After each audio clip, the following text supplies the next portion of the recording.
Evangelho de Mateus, capítulo 14, versos 22 a 33. Diz assim o evangelista. Logo em seguida, Jesus insistiu com os discípulos para que entrassem no barco e fosse adiante dele, para o outro lado, enquanto ele despedia a multidão. Tendo despedido a multidão, subiu sozinho ao monte para orar. Ao anoitecer, ele estava ali sozinho. Mas o barco já estava a considerável distância da terra, fustigado pelas ondas, porque o vento soprava contra ele. Alta madrugada, Jesus dirigiu-se a eles andando sobre o mar. Quando o viram andando sobre o mar, ficaram aterrorizados e disseram: "É um fantasma", e gritaram de medo. Mas Jesus imediatamente lhes disse: "Coragem, sou eu, não tenham medo." "Senhor", disse Pedro, "se és tu, manda-me ir ao teu encontro por sobre as águas." "Venha", respondeu ele. Então Pedro saiu do barco, andou sobre as águas e foi na direção de Jesus.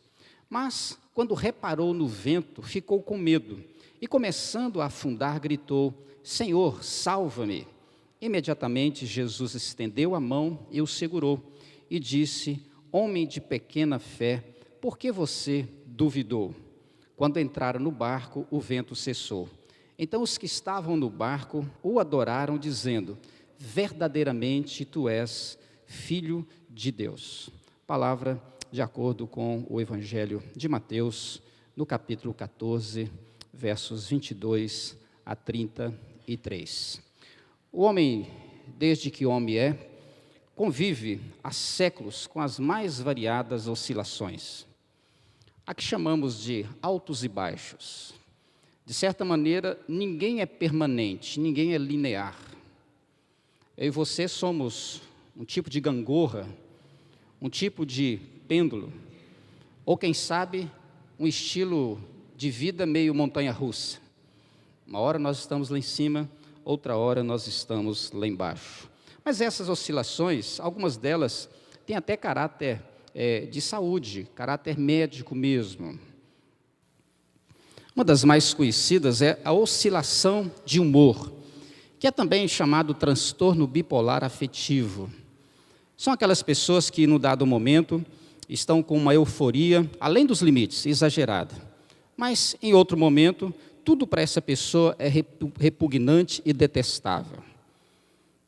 Esse problema de humor, ele precisa ser avaliado, não é? Se você é uma pessoa que muda de humor, sem muitas explicações, é importante que você dê uma verificada nesse detalhe. Outra oscilação, que é bem mais grave talvez, e que é muito frequente, são as oscilações da pressão arterial. Alguns dizem até que o problema não é tanto a pressão alta, o problema é a pressão que fica alta e baixa e vai oscilando em seus números e em seus degraus. É aquele tipo de pressão que revela, não é, algo extremamente ameaçador para a própria saúde. E entre essas oscilações, tem aquela que é a principal, são as oscilações na vida. Aquelas pessoas que no dado dia estão muito bem, mas de repente no outro dia não estão tão bem assim. Aquelas pessoas que de repente estão muito felizes agora, mas que daqui a pouco já estão mergulhadas numa profunda angústia e tristeza. É aquelas pessoas que muitas vezes estão extremamente empolgadas e animadas, mas logo a seguir a sua vida se traduz em puro abatimento. Oscilação é algo muito mais frequente do que nós imaginamos. Esse episódio de Mateus, que conta a fascinante obra, a obra milagrosa de Jesus em andar sobre as águas, algo que diz respeito a qualquer tipo de explicação física, algo completamente anômalo, anormal. Mas o que me chama a atenção nessa passagem é exatamente a atitude de Pedro. Se antes ele e os demais discípulos estavam aterrorizados, imaginando e discriminando Jesus como sendo um fantasma, agora este homem já se entusiasma de tal forma e de tão ousado que é, se candidata a andar sobre as águas. Eu diria que esse retrato de Pedro é o retrato de muitos de nós. Nós também somos assim, queremos andar sobre as águas. Mas de repente fazemos também como Pedro. Queremos andar sobre as águas, mas a nossa devoção, o nosso olhar sempre se volta para as ondas e para os ventos. E submergimos, e naufragamos, e afundamos nas águas do mar.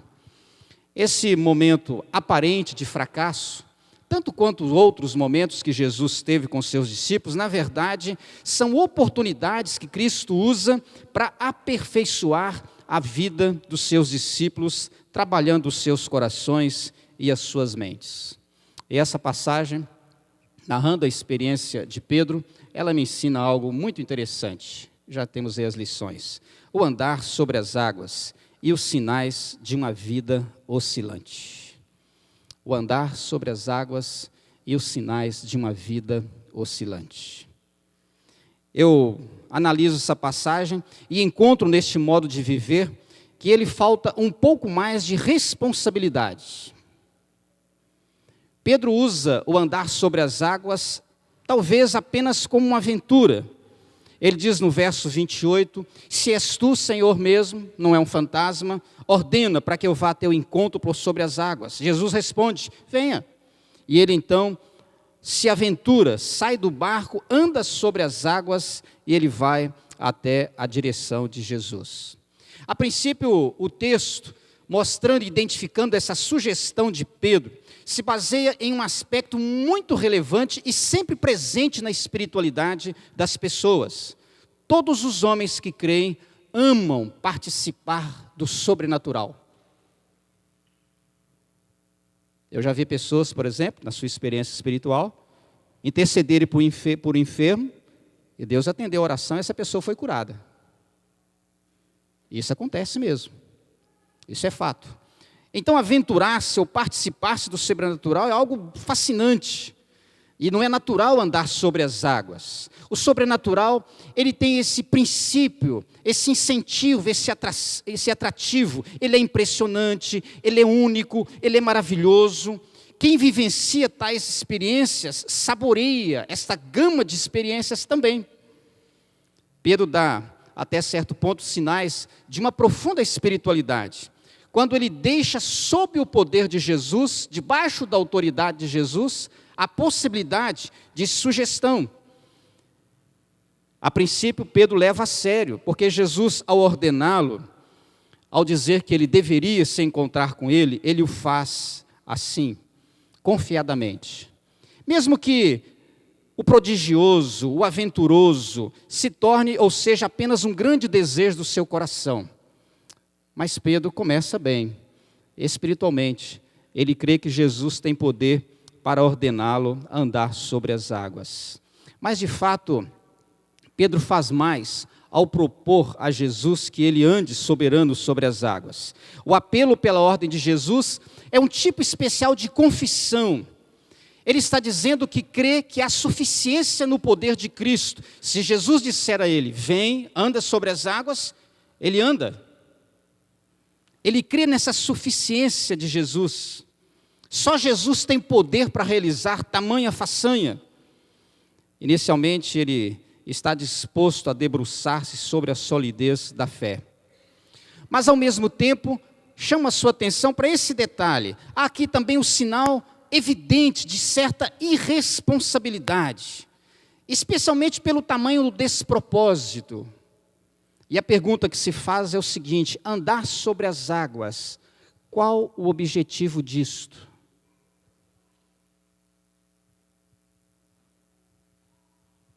Qual o propósito?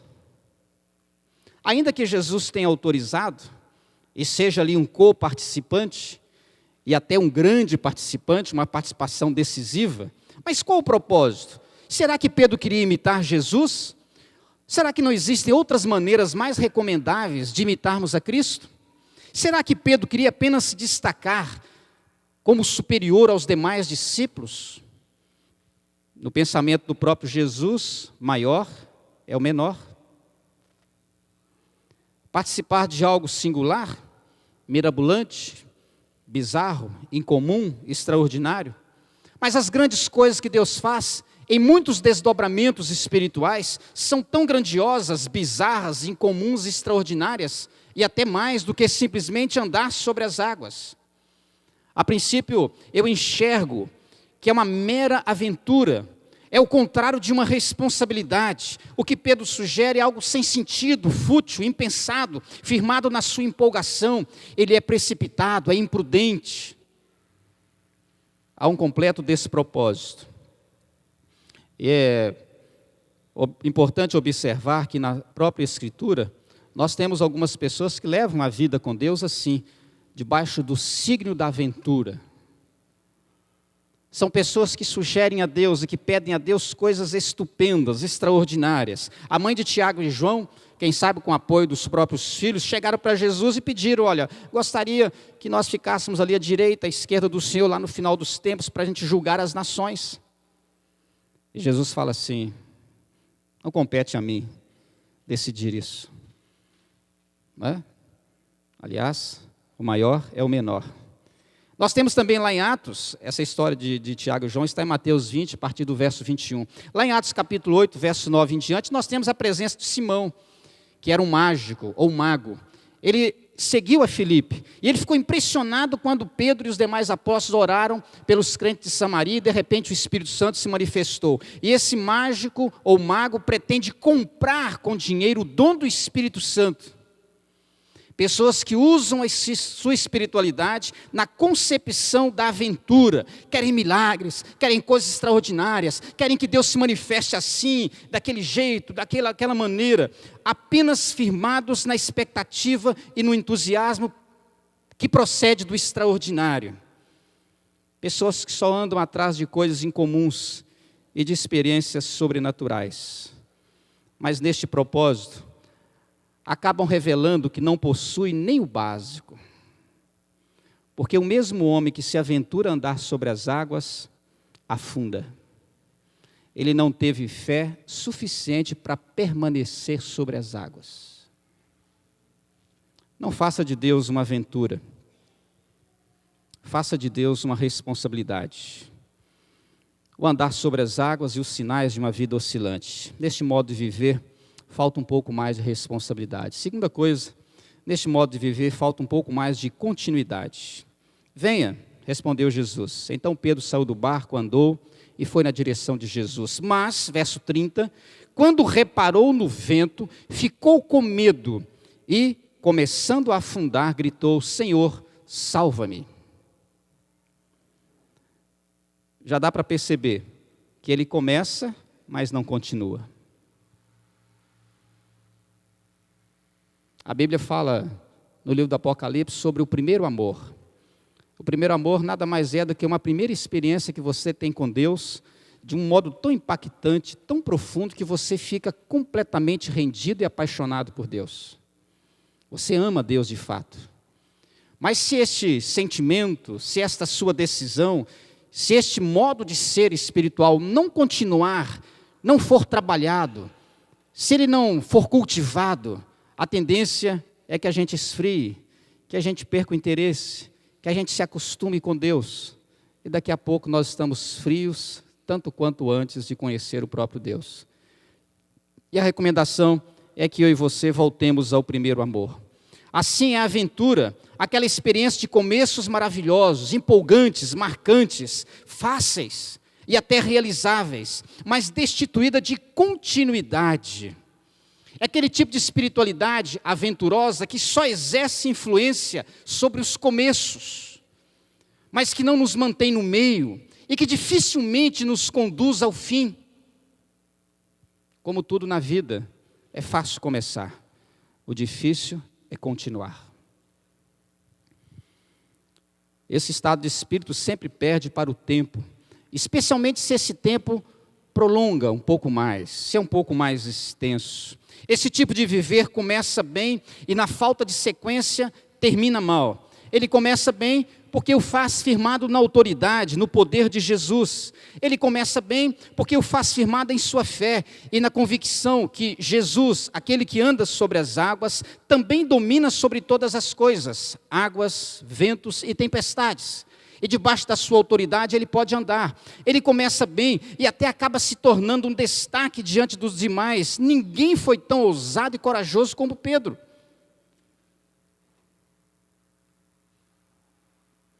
É importante observar e até elogiar Pedro, porque nenhum dos outros apóstolos, os demais, os 11, nenhum deles teve a ideia brilhante, a coragem, a fé de se aventurar. Os demais preferiram a segurança do barco. Mas a princípio Pedro dizia: eu me sinto seguro também em Jesus, ainda que eu tenha que andar sobre as águas, um chão incerto. Ele começa bem. Ele desfruta do improvável, do imprevisível, do impossível. Ele encontra segurança no meio da instabilidade, mas tudo de curta duração, porque depois Pedro é submerso nas águas. Começou bem. Por que Pedro submergiu nas águas do mar?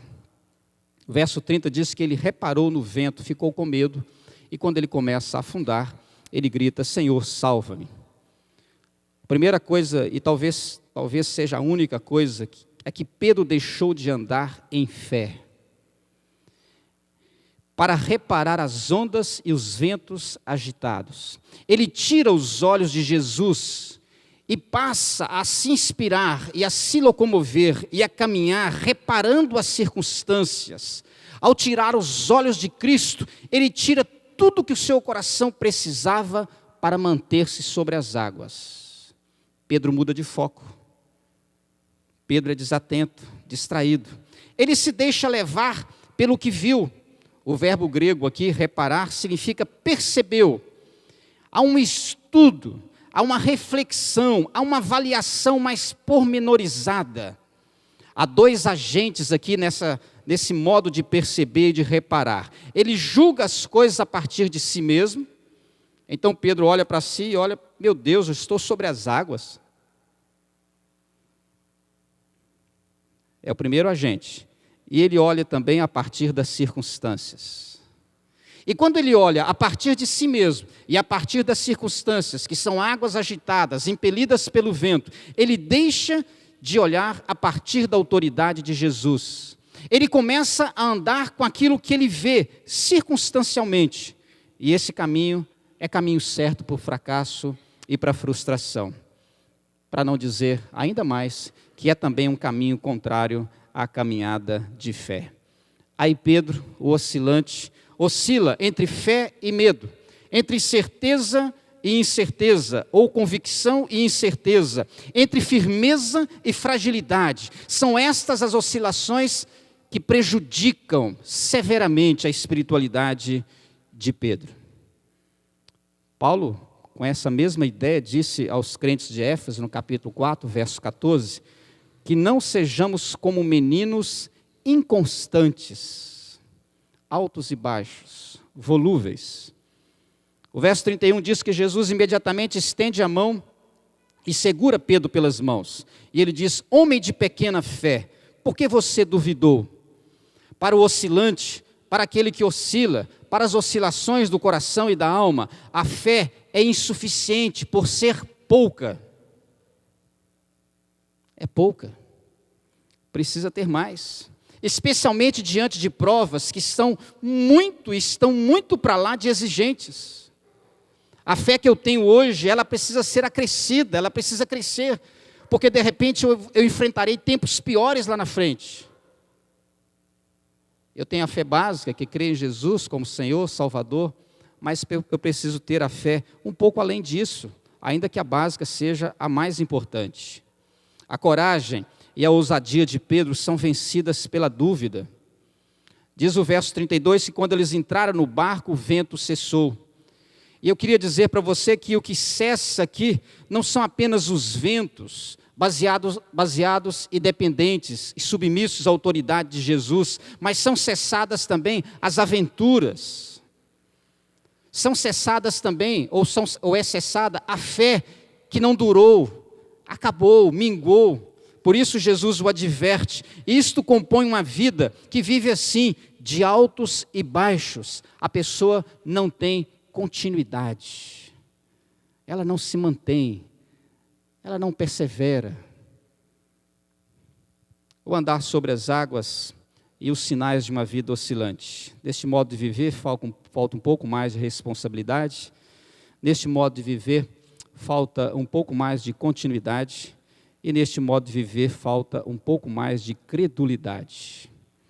Aí o verso 33 diz que os que estavam no barco o adoraram, dizendo: verdadeiramente tu és o Filho de Deus. Lembra daquela passagem que Jesus disse, num dado momento do seu ministério, quando falava das pessoas que criam, ele disse assim: mais felizes, bem-aventurados são os que não viram e creram. Aqui acontece o contrário. Só creram depois. É um estágio e uma experiência muito mais frequente do que nós imaginamos. Nós temos muitos Tomés. Precisa ver para crer. Se não tocar na ferida, ele não acredita. Mas eu queria observar esse texto, o verso que nós acabamos de ler, o verso 33, os que estavam no barco. Porque esses que estavam no barco, ainda que diferentes de Pedro, não naufragaram, não olharam para os ventos e para as ondas, e para a tempestade que estava ali em sua volta, mas ficaram no barco. Não quiseram se arriscar. Tem crente que gosta de um barquinho. Não quer sair do barco de jeito nenhum. Deixa quietinho aqui. Olha lá como é que o bicho está pegando lá fora. Agora, que tipo de comportamento eles tiveram? Se a gente voltar um pouquinho atrás, no verso de 26, diz a palavra que os discípulos, coletivamente, em conjunto, ficaram aterrorizados e disseram: é um fantasma, e gritaram de medo. Portanto, aqueles que estavam no barco são os mesmos que ficaram aterrorizados. A palavra aqui, aterrorizado, significa alarmado, agitado. É aquela pessoa que promove distúrbios na sua capacidade cognitiva. É um tumulto, é a criação de uma confusão interna. Não é simplesmente um medo externo, é alguma coisa dentro delas. São reações interiores, indicativas de uma grande ameaça, de um grande perigo em sua volta. Portanto, os que ficaram no barco, que estão agora dizendo: realmente ele é filho de Deus. Mas antes, olha aí, tremeram, gritaram, ficaram desesperados. Diferentes de Pedro, nenhum deles teve a iniciativa e nem se ofereceu para andar sobre as águas. Isso significa mais temor que coragem e mais covardia que ousadia. Óbvio. Os que permaneceram no barco fizeram porque julgaram o barco um lugar mais seguro, mesmo este barco estando muito próximo de ir a pique. Ele estava a ponto de naufragar. Confiavam mais na embarcação, que já era extremamente fragilizada, do que na pessoa e na autoridade de Cristo. Mais distantes ainda de Pedro, não creram na palavra de Jesus, apesar de testemunhar o seu caminhar sobre as águas. Eles não ouviram Jesus dizendo: não tenham medo. Continuaram com medo. Em todas as direções, usaram um medo declarado, pura instabilidade. E se Pedro é volúvel, oscilante, porque andou sobre as águas e posteriormente naufragou, eles também o são, exatamente por não andarem sobre as águas. Mas naufragaram também na sua fé, na sua convicção, na sua coragem, perderam, do mesmo jeito que Pedro. É por isso que Pedro não vai falar mais desse assunto. E nenhum deles também. Não é? Já ouviu Pedro falando assim: olha, quando eu andei sobre... Ele nem toca no assunto mais. Eu vou lembrar desse negócio para quê? Porque geralmente as pessoas gostam de lembrar quando é coisa boa. Olha, eu fiz isso, orei, a pessoa curou na hora. Aí ele lembra. Mas o dia que ele fez alguma coisa e deu aquela lambança, ele faz questão de apagar com a esponja, vira a folha, vamos para outro dia, vamos para outra atividade. Mas, de fato, como eu disse anteriormente, o que ocorre aqui é que Jesus faz uso dessas circunstâncias e há um reposicionamento. Então, os que estavam no barco, diz o texto, o adoraram, dizendo: verdadeiramente és filho de Deus. Essa palavra adorar significa prostrar-se e adorar. Provavelmente os discípulos se dobraram, reverenciaram, reconheceram Jesus como Senhor. Há uma alteração profunda no comportamento desses discípulos. Se antes estavam perplexos, confusos, em dúvidas, agora eles sabem exatamente do que se trata. Deus, Ele é Filho de Deus. Ele realmente é o enviado de Deus. Esse tu és filho de Deus é um saber que altera, pesa, influencia o estado emocional de cada um deles, mas especialmente o estado espiritual de cada um deles. De fato, verdadeiramente, ele é filho de Deus. Se antes o escândalo foi generalizado, agora a confissão também é generalizada, é coletiva, acerca da divindade de Jesus. Ele é reconhecido como aquele que está sobre todas as coisas, aquele que tem poder e autoridade sobre todas as coisas, inclusive sobre países em crise. Mas principalmente, o melhor e maior dos reconhecimentos é que Jesus é reconhecido como legítimo, verdadeiro Filho de Deus. Aquele que veio do Pai, e aquele que tem a mesma autoridade do Pai, e que exerce o senhorio, a sua soberania sobre todas as coisas, aquele que subjuga todos os poderes, aquele que traz paz, aquele que apazigua, acalma, oferece tranquilidade às tempestades e aos envolvidos nas tempestades. Um Deus que é capaz de pacificar o coração, a mente e a alma sem impedimento algum. O andar sobre as águas e os sinais de uma vida oscilante. Neste modo de viver, falta um pouco mais de responsabilidade, de continuidade e de credulidade. Nós precisamos crer mais em Jesus, crer mais no Senhor. Há um lado bom dessa inevitável oscilação. Saímos da oscilação para a confissão. A oscilação não é de todo negativa. De repente, por causa de um tropeço, por causa de um naufrágio, por afundarmos, quase afogarmos, surge alguma coisa boa. Eu começo a confessar. E confissão é o começo de uma fé mais robusta. Se antes Pedro e os demais tinham uma pequena fé, uma pouca fé, agora Pedro e os discípulos têm uma fé um pouquinho melhorada, um pouquinho maior. Saímos da oscilação para a confissão. Nasce a consciência de quem somos. Eu e você somos impróprios, desajeitados, despreparados para andar sobre as águas, tanto quanto para permanecer nos barcos da vida, ameaçados por diversas tempestades e ventos. Sem a presença de Cristo, não somos nada.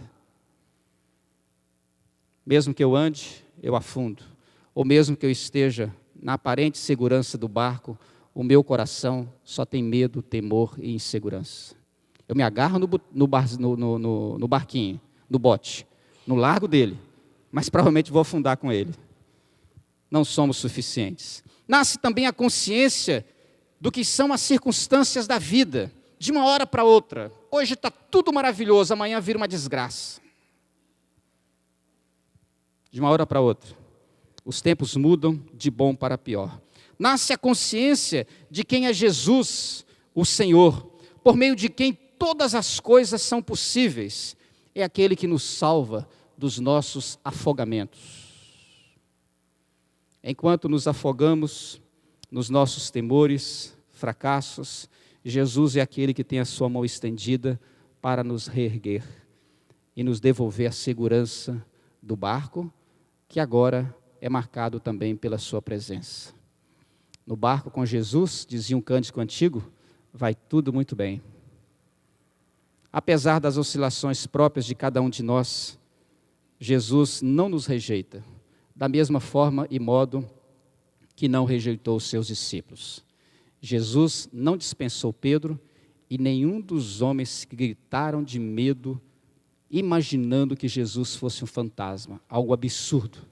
Jesus não os rejeita, Muito pelo contrário, os abraça, caminha com eles e, conforme diz a palavra, e os ama até o fim. Meu querido, minha querida, vamos continuar vivendo talvez entre altos e baixos, mas seria muito importante que nós buscássemos em Cristo a graça de um caminhar mais retilíneo, conforme diz a física, uniforme, linear. E o resultado disso é a nossa própria alegria e a experiência mais profunda de viver diante de um Deus que tem todo o poder para nos manter de acordo com o seu coração, de acordo com a sua vontade. Que Ele nos abençoe e nos ajude. Amém.